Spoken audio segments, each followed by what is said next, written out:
So I picked up this case, and now we'll put a link to it in the description. And I did a little bit of modifying to it. I had bought the braces for my model, so I have props on as well as the braces on. And all I did was cut the interior of the case to allow for the braces to be on, and just pull the top layer because this is actually sandwiched. You see a 2-inch layer here and a 2-inch layer there, and I cut the top layer. So basically I cut it off and then pulled this off and cut this part over here and pulled that part out. Also, they had it where the goggles, you took the antennas off in order to store the goggles, and so I cut out the areas for the antennas. I also have a piece of Velcro in the top strap mount on my goggles, and the reason for that is so I can take them in and out pretty easily. Just put my finger in there, and then you see the antennas are left on, and also to keep the pressure off of the antennas whenever they are in the case, or the goggles are in the case, I added a little bit of foam in the base here so that the bottom of the goggles actually rest on this instead of resting on the antennas. And this piece of material came from the area that I cut out of in here. And actually you can see it right here. This piece here used to be here, and I just basically cut it off. That gave me room for the strap on the goggles so I can leave my strap attached. And now there's also room for my battery to go in here. Now I do use a sleeve to secure my battery, so I put the battery in the pocket, and then I have a sleeve that I pull over the battery. And then I also shortened my cable.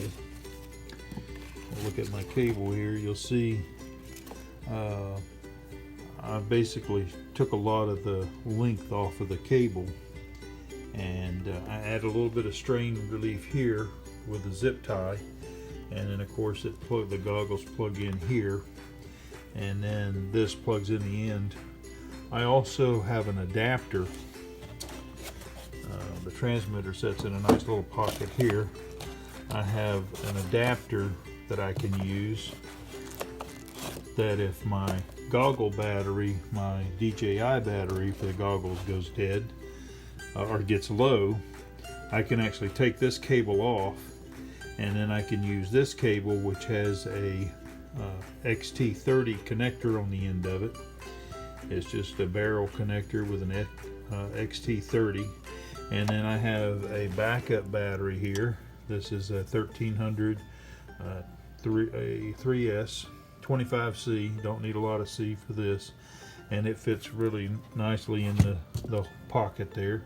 I also have a pocket here for another battery. So I did have a second battery, a DJI battery, but it was DOA, so I had to return it for repair, and they're probably just wound up replacing it. Also, I do have 3 batteries. The other one's on charge right now, and but this one I've already got charged, and that's the great thing about these batteries is you can test them. Push a button, you see this one's not charged, so this one will get charged, and then I'll be ready to fly. Transmitter, you can check real quick. You can see it's about 3/4 charged, and of course the goggles, based on the battery voltage, it's on charge right now, but you can test it as well. So with the setup I have here, I do have a little compartment that I have my FAA stuff, the paperwork for the model itself. I always like to keep the manuals for the transmitters, and in this case for the whole model. So here's a look at my case, and this case was $100, and it came just the way you see it, other than the small modifications I made. But notice everything fits. Also, by cutting this area out, whenever I put the model in there, it's secured. And so whenever I grab this case and go to the field or wherever I'm going to fly, I know I have everything. I have my transmitter, I have my goggles, I have my goggle batteries, and I have my flight batteries, and I have the model itself. So that's a look at the case and the layout of it. And also, this case does have locks. Not that that really matters, but and it's actually a nice little case. Here's a look at the view of the goggles, and this is what I see. And actually, what I see in the goggles is actually better than what's being recorded here. It really is amazing at the detail that you have. So it's actually pretty nice, and this thing is it's got GPS and stabilization. You can see that it's rock solid. It responds very quickly. Return to home, auto land. I mean, if you're wanting to get into FPV and can swing the funds to do it, this is the way to do it, because you get the best of both worlds. You get entry level at a price, of course, but you also get the reliability and the less stress over damaging a model. And one of the other things about this particular model is it will do like 93 miles an hour if you're in manual mode. And here there's a car running down the road there at about 40, probably doing 40 miles an hour. And it doesn't look like it, but I wound up doing 60 miles an hour, because actually in part of the telemetry it'll tell you, it shows you how fast you're going, it shows you how far away you are, it shows you the reception as far as your radio signal and your video signal, it gives you the height, it gives you the time, the estimated flight time, how long you've been flying. So there's a lot of information that comes up on the screen, and it's not overly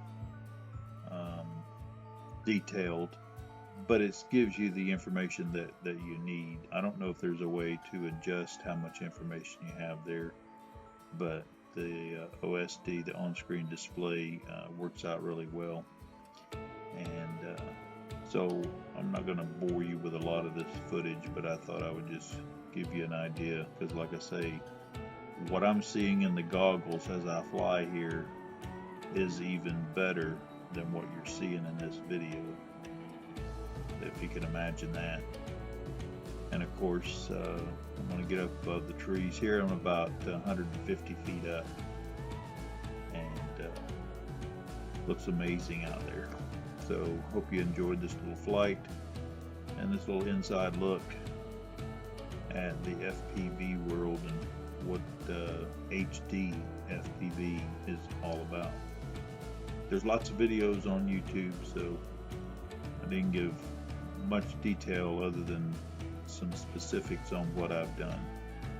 But again, if you can swing it, this is the way to do it.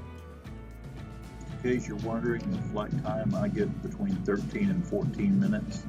I have 3 batteries, so I get about 45 minutes in the morning and 45 minutes in the evening after I've recharged. They say you can get 20 minutes, but I'm getting about 14.